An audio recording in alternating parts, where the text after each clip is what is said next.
Anne from Revel, about to offer you a Chemex homebrew tutorial. We're going to start with the supplies that you'll need to do your Chemex at home. A scale. If you don't have a scale, no problem. Use a tablespoon at home. Your Chemex, that is a definitive, you need that, no option. Your Chemex filter. And then you're going to need a kettle of some sort. I have a variable temp kettle at home. If you don't have a variable temp kettle, not a problem at all. Bring your home kettle to the boil, take it off the boil and let it sit for a minute, and it'll drop a couple of degrees down and you're all set to go.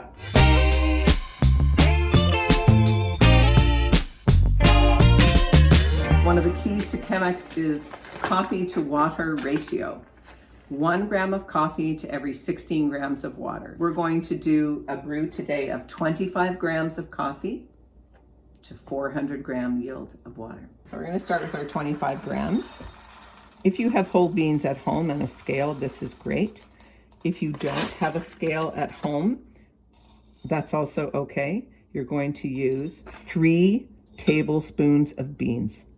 Yep, that's right. 3 tablespoons of beans is going to give you a 25 gram yield. I just coincidentally happen to have my commercial grinder here at home, and so I'm going to put mine in there. You probably have a home grinder that's a little bit smaller at home. Maybe another thing to notice for the Chemex that's kind of important is the coarseness of the grind. So whereas for an espresso, you've got a finer grind, you can see for an Chemex, you've got a little bit coarser than what you would do for an average drip machine at home. Chemex filter. It's a square. It's folded in half. It's going to have a 3-wall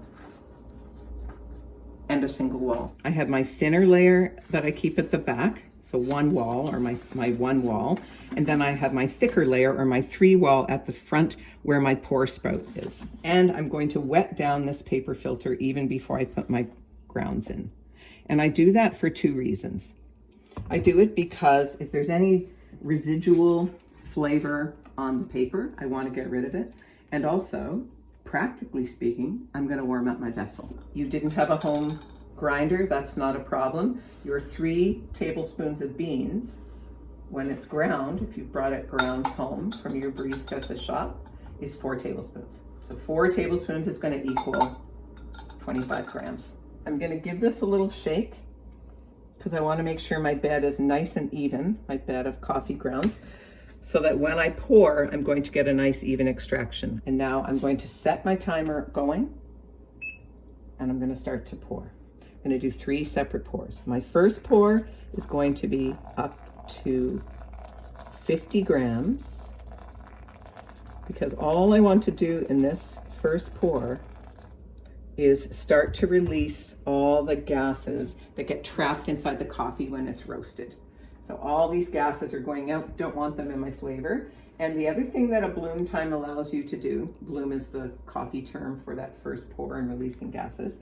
The other thing that the bloom allows you to do is get some of those fats and sugars and oils into the water and into the coffee for a great flavor. And on my second pour, I'm going to go to 250 grams of water.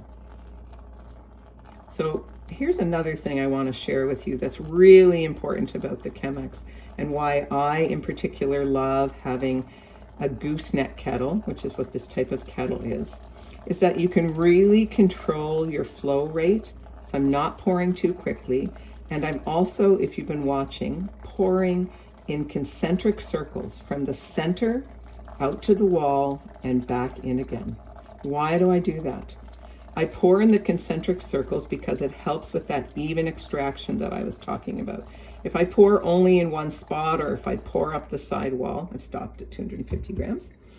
If I do that, what happens is coffee starts to follow the water up the wall of the paper. And when it does that, you're going to have some coffee that's over extracted, which brings bitterness to your cup.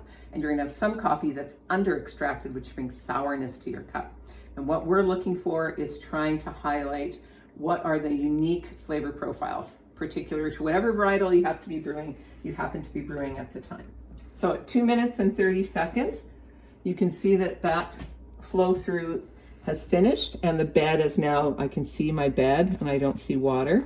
So I'm going to go again, always in that concentric circle going from the inside to the outside, and I'm going to get all this coffee that's, even though it's in an even bed, going from outside to inside, inside to outside. I'm watching my scale, making sure I'm getting, there we go.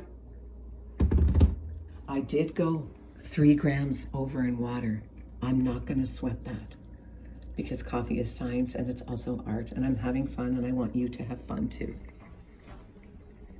If you don't have a scale at home, what do? How will I know I'm at my 400 grams? Well, 25 grams to 400 yield is going to be at that bubble with the Chemex you're looking for, anywhere between a 4 to a 4.5 minute total brew time. And the last thing I'm going to do before I pour is I'm going to take this beautiful vessel, this Chemex, and I'm going to give it a swirl. And I do that because I want to release a tiny bit of the heat, because coffee actually releases flavors as it's cooling. And I want to release some of those aromas into my cup. I'll be doing that little swirl. It's like I'm decanting like you would with your wine. Thanks for joining us. Cheers.